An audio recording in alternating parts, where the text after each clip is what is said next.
Here, we do what others don't. Dream what others won't, driven to leap forward, determined to always give back. Here, we work where giants have played, where the connection of work and ethic is made. A diverse community possessed with a passion To know and grow and go and show the world we are prepared to change it. Here, we ask what must be done, for in doing we learn and earn success. and you can get there from here. DePaul University. Here, we do.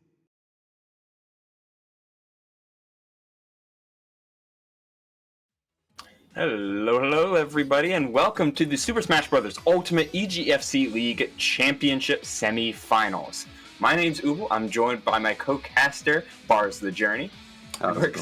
Yeah, and we're excited to be here. Of course, EGF being the National Championship League of the collision of a collegiate scene, which you can follow on various points on Twitch, Twitter, YouTube, and Instagram at official EGF. But this is only the semi-final round. There's still plenty of action to go forward with this Smash Ultimate crew, starting with DePaul, who you saw the video earlier, and the of Colorado.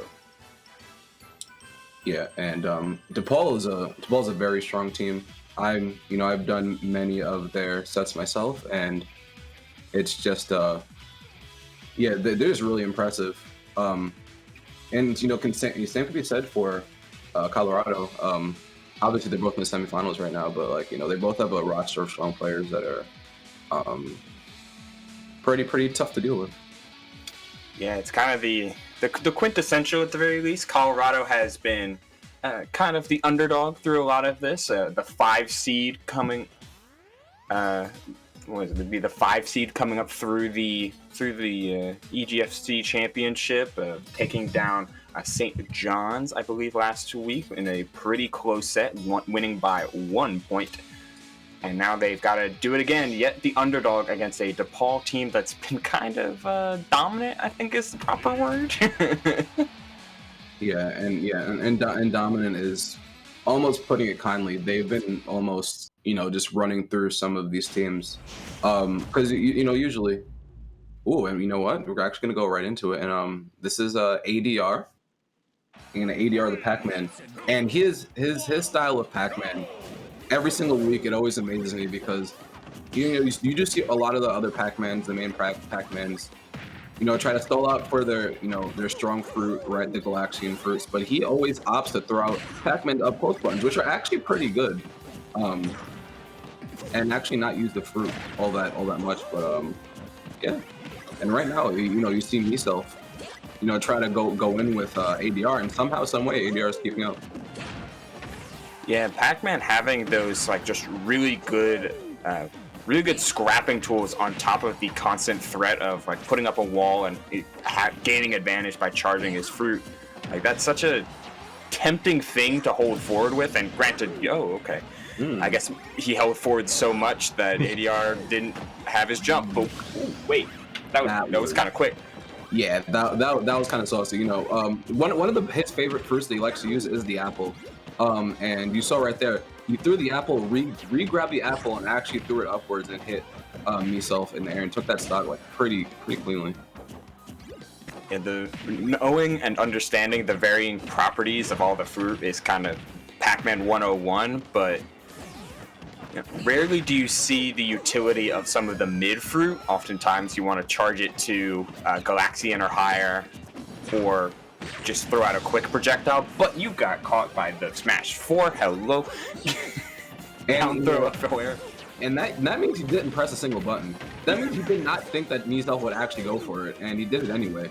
And one thing that we're seeing a lot of, since ADR does like to fight up close, you're getting a character like Mario a lot of opportunities to do his nonsense and get some of his grab combos off and some of his initial up air starters off. And right now, ADR is really paying the price for it. Yeah, as good as Pac-Man's frame data is up close with things like forward air and neutral air being frame 5 and 3 respectively, Mario, his whole kit is built around up close combos, while Pac-Man's more a mixture of the two. He has his big combos, but he plays a slower neutral, while Mario can just freely run in and press buttons, and regardless of how the interaction turns out, he knows there's going to be another one. Yeah, and yeah, right now he's actually ADR fishing for a forward smash. Pac-Man forward smash, one of the strongest forward smashes in the game. So you're seeing him pitch for a lot, and even though he's pitching for it mid-stage, I really think he just wants to throw him off of stage right now, or just get him off stage. And but right now he's in danger. Yeah, he's starting to retreat a little bit more. Oh, man, he's really swinging. He's trying to fiend out air dodge as best he can, but the one miss grab is going to do it, despite the relatively low cooldown on the lag as a whole. Once Pac-Man's face goes from being a happy boy to being a sad boy, then the grab is deactivated, and you can get a free punish on whatever you so choose. Yeah, and it was definitely sad times. And although Pac-Man's grab, frame data wise, as a tether grab, pretty much, right, isn't that bad. It's actually like quite faster than a lot of the other tether grabs. That's still a commitment to go for at the end of a stock, at a high percent like that. And Pac-Man, as a character fighting against Mario, who has superior frame data, all around up close, it's a pretty dangerous thing to do.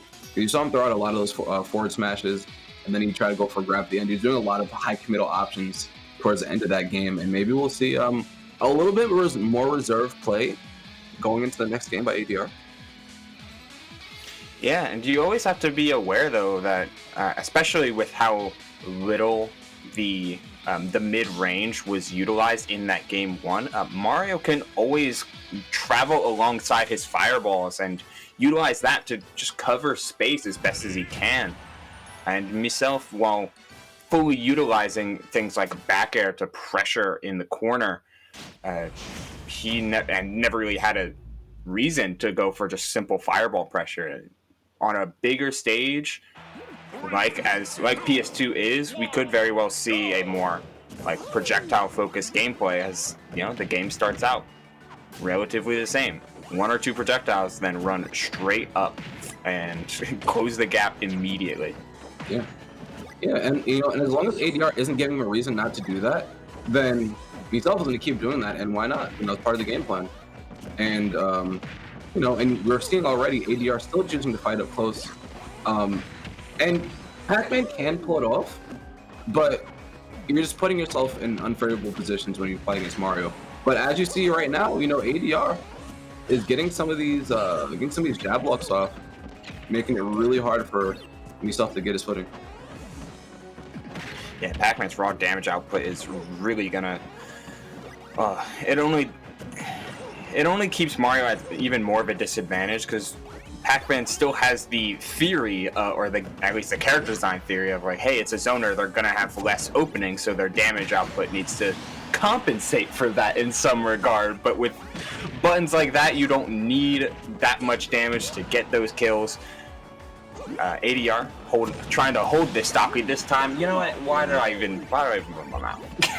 I was gonna say with ADR, at the sixth time doesn't hit, try the seventh time, right?